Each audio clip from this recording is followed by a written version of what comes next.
Hello, friends from across the nation and around the world. I'm Martin, and you are listening to Dad's Bedtime Stories, the podcast that takes listener ideas and, turns them into bedtime stories. Let's check out the idea we have for today. Hi, my name is Ethan from Australia. I'd like to hear a story from Spaceship Universe. And when you wake up, Spaceship says there's a mountain biking universe.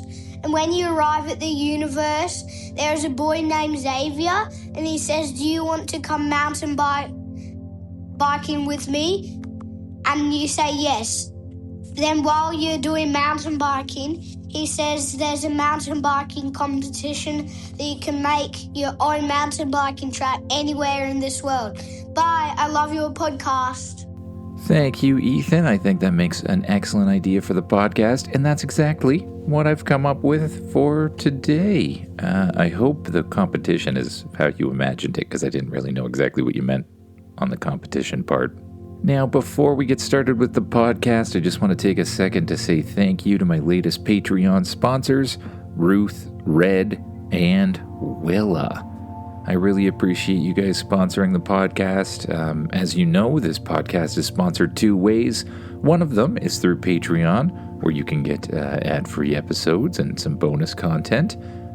And the other way is through ads, which some people don't mind, and if you don't mind, I don't mind, because they support the podcast as well. Now, I never run ads during the story, after the story, or anything like that. So, unfortunately, I try to get them all over with at the beginning, like right now. Now it's time to get as comfy as you can in that bed. Close your eyes and imagine yourself doing what the kid in the story does. This one obviously takes place in our spaceship universe. You wake up to the soft hum of spaceship all around you. You lay there for a while, wrapped in the cozy blanket, until you hear Spaceship's voice. "Good morning," Spaceship says. You sit up in bed and look out the window. You see a blue-green planet outside, hanging all bright and beautiful with white swirling clouds around it. Spaceship sounds more excited than usual. "I have discovered a new planet, and I believe you will find it very interesting." What kind of planet is it?" "A mountain biking planet," Spaceship answers. "The people here appear to be extremely interested in mountain biking. Not a little interested, not weekend hobby interested, more like we built our entire civilization around tires, suspension, dirt trails, and going downhill very fast." You climb out of bed and walk toward the window. The planet grows larger as Spaceship gets closer. There are no cars on this planet, none that I can detect, only bikes. Mountain bikes, road bikes, cargo bikes, tiny bikes for tiny people, and electric mountain bikes for people who enjoy going uphill without, pedaling hard. Well, Spaceship, I only have one thing to say to that. Let's go. I was hoping you would say that. You move to the control center of the ship, and you watch out the window as the spaceship gets closer and closer.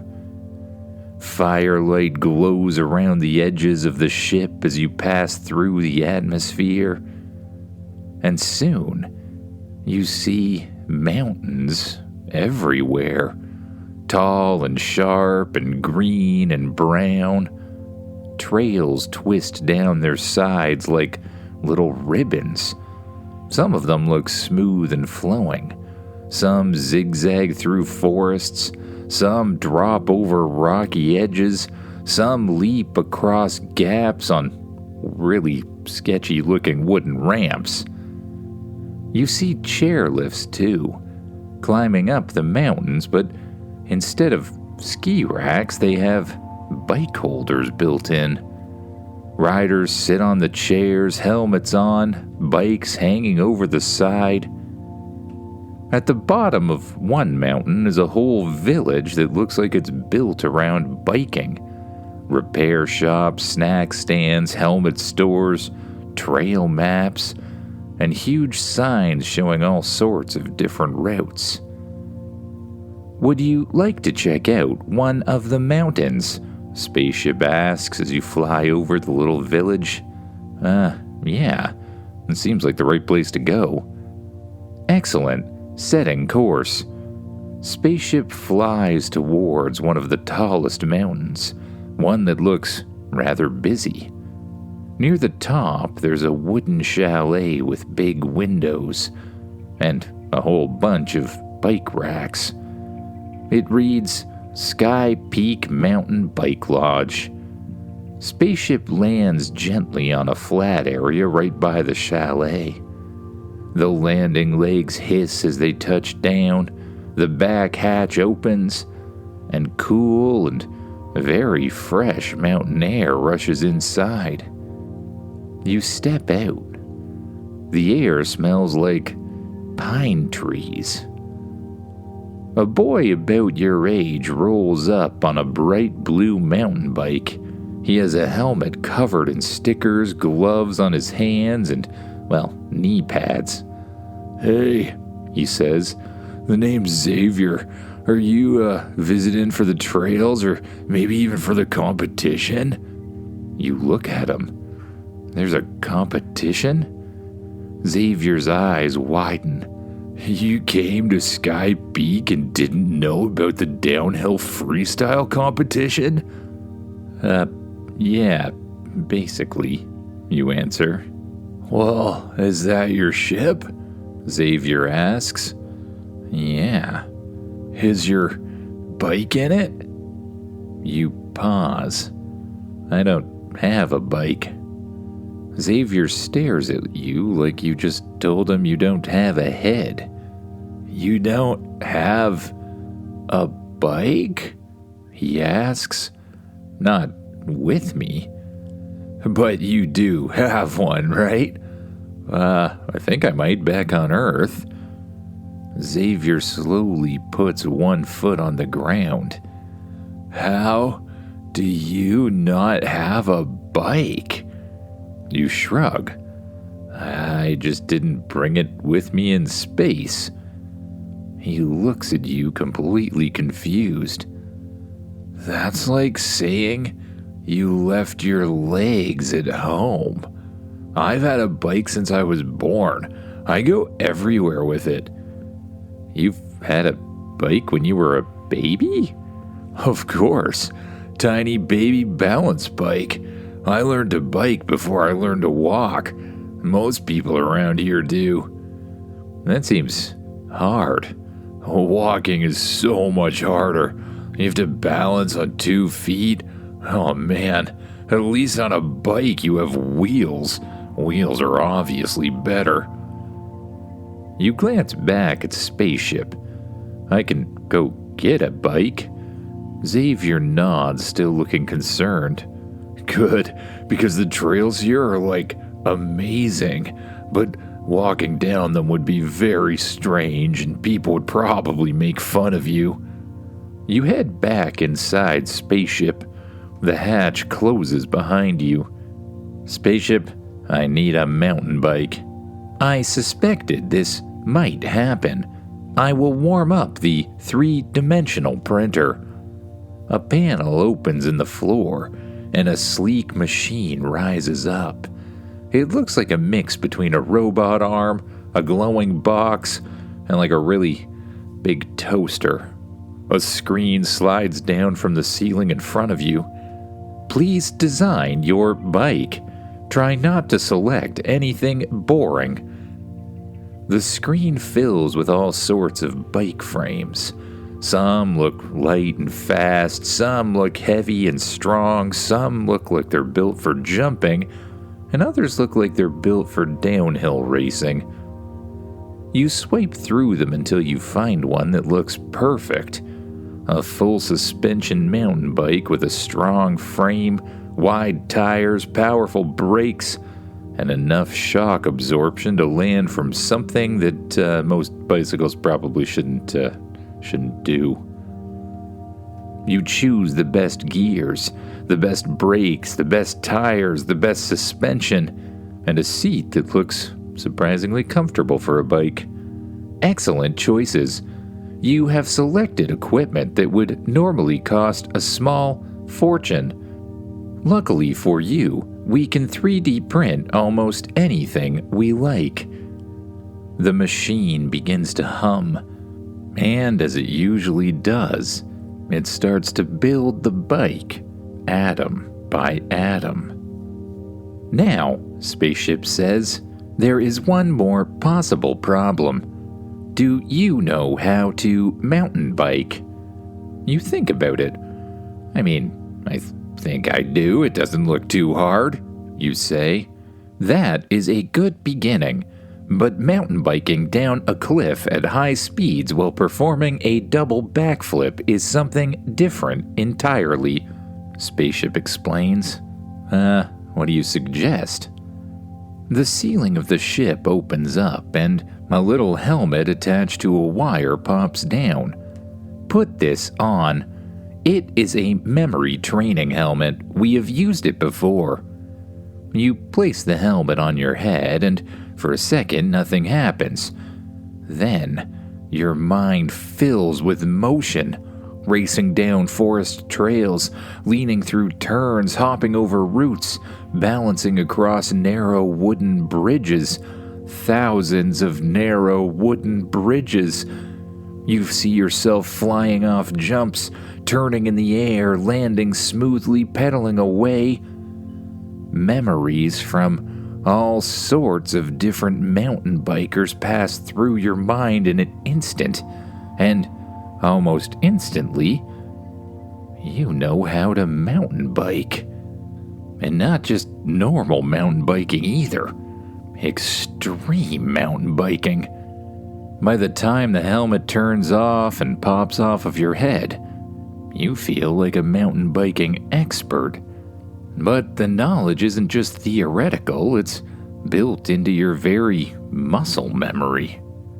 You know how to balance, how to jump, how to land, how to fall safely if you have to, how to read a trail, how to spot the fastest line down a mountain, how to do a backflip, a tail whip, a 360, and several other tricks with names that nobody really knows.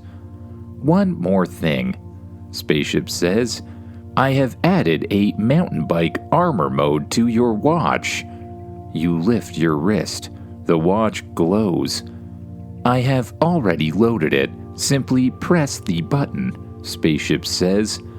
You press the button on the watch, and tiny silver nanites spill out of your watch like liquid metal, racing across your body and forming themselves into mountain bike armor.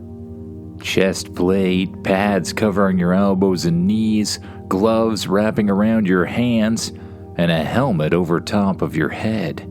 Smooth and strong with very clear vision. Only inside the helmet, there's what they call a heads-up display. High-tech digital information that can be projected out onto your environment. Can you hear me? Spaceship says through the helmet. Loud and clear, you answer. Excellent. Try not to test the armor too much. However, I believe it should protect you from even the most devastating fall. Though it looks like normal mountain bike armor, it is heavily reinforced. Even a laser blast should not penetrate it. And I have added an anti-gravity mode in the case of an extreme fall. You should end up floating just above the surface of the planet. Cool, you say. You think for a second that maybe you should test it out by jumping up and trying to land on your side, but, well, you decide not to do that. Soon, The bike finishes, the door opens up, and you hop on it, putting one foot on a pedal and pushing forward. You ride out of Spaceship like you've been on a mountain bike your entire life. Or many entire lifetimes, honestly. Xavier's still waiting outside. When he sees the bike, his mouth drops open. "That," he says, "is a very nice bike." Yeah, I had it printed. Xavier nods slowly. "I didn't even know you could print bikes, but that's really cool." You ride together towards the first trail. Xavier leads the way. "All right, man, this one here is what we call a beginner trail. It's good for warming up, I guess, but honestly not that much fun." The trail begins gently curving through pine trees. Dirt hums beneath your tires. You lean into the turns and the bike responds perfectly. You roll over small bumps, glide through soft corners, and hop easily over a fallen branch. It feels amazing. The wind rushes against your helmet, the trees blur past, and your tires grip the ground perfectly. "You're doing great," Xavier says. "Yeah, this is fun," you call back. But it's also easy. Very easy. At the bottom of the beginner trail, Xavier grins. "Okay, well, you're definitely not terrible." "Thanks," you say. That's a strong compliment here. I want to try like an intermediate trail or something?" Yeah, sure," you say. You take the lift partway back up the mountain and start again. The intermediate trail is much more exciting. It has wooden bridges built between trees, narrow balance beams, steep banked corners, and little jumps placed right after turns. Some bridges rise high above the ground, twisting through the forest like wooden roller coasters.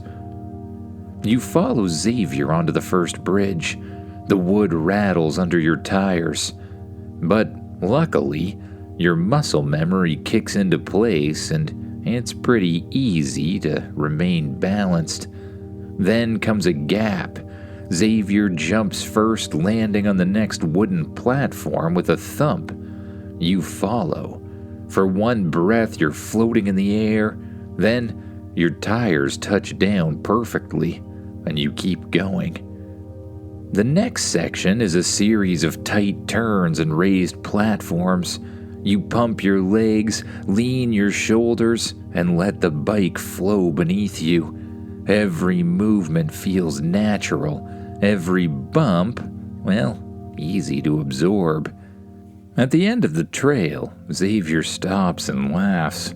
"Well, you're actually pretty good. You didn't even scream over any of the bridges."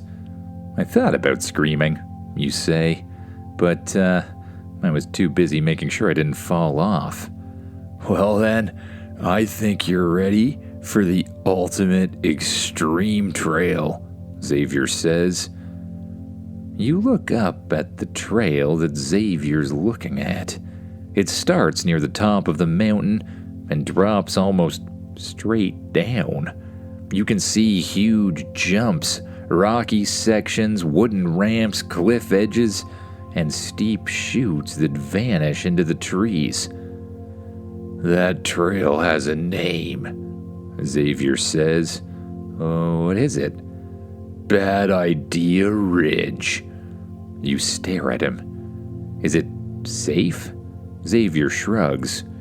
"Well, no, it's totally not safe," he says. Spaceship speaks in your helmet. "I have scanned the trail. It is dangerous, but not impossible. With your current training and safety equipment, you should be perfectly fine." All right then, you say.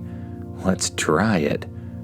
The chairlift carries you and Xavier to the very top again, your bike hanging beside you. At the top, Xavier takes a deep breath.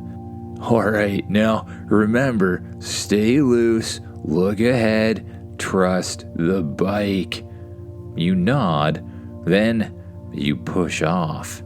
The trail drops fast. Your tires roll over loose dirt and small stones. You bend your elbows and knees, letting the bike move beneath you. The first turn comes sharply to the left. You lean hard, carving around it, dirt spraying from your back tire. Then you come to the first jump. Your heads-up display flashes. Speed, good. Pull, now. You lift the front wheel. The bike launches up into the air, and you soar over a rocky gap, land on the far side, and instantly roll into a steep chute between two boulders. The walls blur beside you. At the bottom, the trail shoots into a wooden ramp. Jump incoming, Spaceship says. You hit the ramp and fly.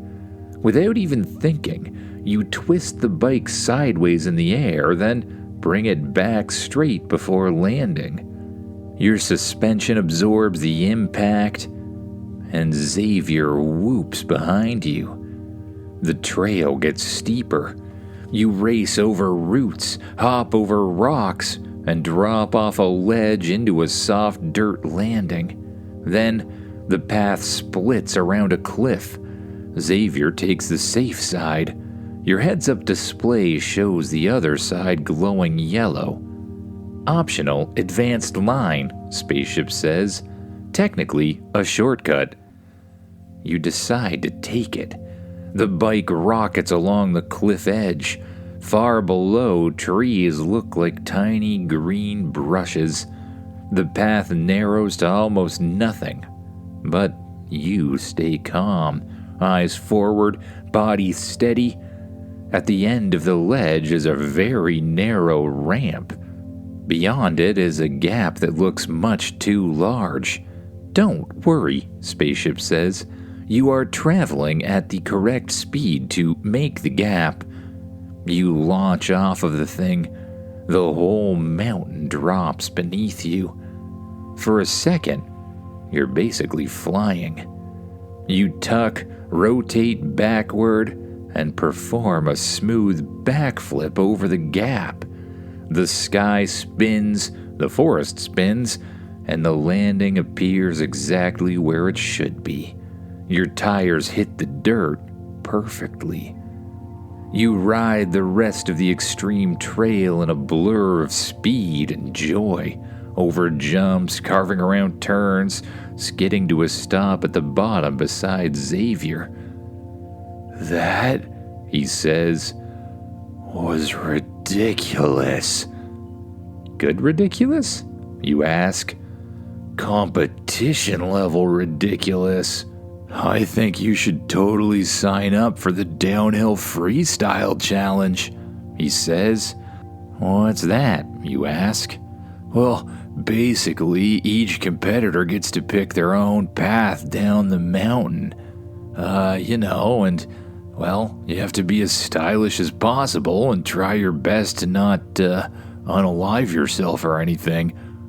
There's judges at the bottom that rate you for your style, creativity, difficulty, and, that sort of thing. And that is how you find yourself signed up for the Downhill Freestyle Challenge. Xavier helps you go through the process and sign all of the waivers that explain very adamantly that, it's not anybody else's fault if you don't make it down the mountain. You watch the other riders go. One spins off a wooden ramp and lands perfectly. Another rides down a rocky waterfall trail, bouncing from stone to stone. Xavier, who has also joined the competition, takes his run and does amazing, flying through the trees and landing 3 clean tricks. Then, it's your turn. You sit at the top of the mountain with your hands on the handlebars. Inside your helmet, Spaceship scans the entire slope, calculating optimal route for style, he says, factoring in jump distance, wind, landing angle, dramatic effect, and how loudly people are likely to cheer for you. A red pathway appears in your heads-up display, glowing across the mountain. It doesn't follow one trail, but it connects pieces of trails together. Many trails. A ramp from one route, a cliff from another, a wooden bridge, a rock chute, a giant jump, a narrow ridge, and, of course, one final drop that looks like something only a bird should attempt. Spaceship? You say. Are you sure about this? No, he says. But again, you have the correct protective equipment and should be fine. I am very confident in my anti-gravity saving device. All right, you say. You take a deep breath, and then you go, following the pathway that's lined out in your helmet. The bike surges forward. The first ramp comes fast. Your heads-up display indicates your speed and then flashes green when you reach the right speed to make it across. You pull up and launch into the air, spinning a full turn before landing smoothly on a dirt slope. The crowd below is far away, but you can hear them clearly as they cheer and point. You race into the trees next. Branches blur around you. You hop onto a wooden bridge, ride along its narrow spine, then jump off the side before it actually ends. You drop toward a lower trail, tilt the bike, and land perfectly into a banked turn. Excellent job. Very stylish, Spaceship says. The red line in your heads-up display sends you toward a giant rock face. You pedal hard, and at the last second, you lift, land on the rock, ride down it at a wild angle, and launch off the bottom. This time, you flip backward twice, and the world spins around you. Twice. You extend your body, straighten the bike, and touch down exactly in the landing zone. The crowd sound erupts again, cheering for you. But the biggest jump still seems to be ahead. The red line leads to a cliff. Not a normal cliff, a cliff that looks like the mountain started making a ramp and then forgot to finish. Beyond it is an absolutely gigantic gap, and beyond that is a very, very narrow landing trail. Speed requirement displayed, Spaceship says. A number glows in your visor, still red. You pedal faster and faster and faster as the cliff rushes towards you. Soon, the number turns green and you hit the cliff edge. You fly through the air. The planet falls away beneath you, and for a moment, everything is quiet except, the wind and the screaming crowd in the background. You pull the bike up, spin sideways, then tuck into a clean backflip. Halfway through, you twist again, turning the bike beneath you. The sky and mountain trade places, and your heads-up display draws the landing path in bright red. You do your best to land on it, and sure enough, the tires hit the narrow trail, and you land. You actually land. The suspension compresses, rebounds, and sends you smoothly into the final slope. You race through the last turn, hop over one final jump, and cross the finish line, twisting sideways and spraying dirt up into the air. For a second, no one moves. Then, The entire crowd erupts. Xavier runs over, laughing and shouting, "That was the wildest thing I've ever seen." You pull off your helmet. The judges raise their score paddles. One by one, they hold them up. 10, 10, 10, 10. Every judge gives you a perfect score, which obviously means you've won. "All right, you're the new champion, space visitor," Xavier says as the crowd cheers loudly. One of the judges stands up, grabs a gigantic trophy, and hands it over towards you. Thanks," you say. Everyone celebrates at the top of the mountain after the competition. There's all sorts of food and, well, great music and that sort of thing. But after a little while, you get a bit tired. "Xavier, I think it's probably time I head to bed," you say. "That was a lot of fun, though. Maybe I'll come back one day." "Well, you did really well. I'd love to bike with you again. See you later." Xavier reaches out to give you a fist bump. You respond by bumping his fist back because it would be rude not to. You grab your bike handles and walk the bike over to Spaceship. The ramp lowers. You walk onto the thing, place the bike against the side, and lay down on the couch. The door to the ship closes. The engines hum to life, and Spaceship lifts up into the air. While he leaves the atmosphere, you rest your head down on the pillow, close your eyes, and with each breath, you let go of a little more tension. And with each breath, your mind wanders off a little bit further to thoughts of new dreams, new mountains, and new adventures to come. Good night, everyone.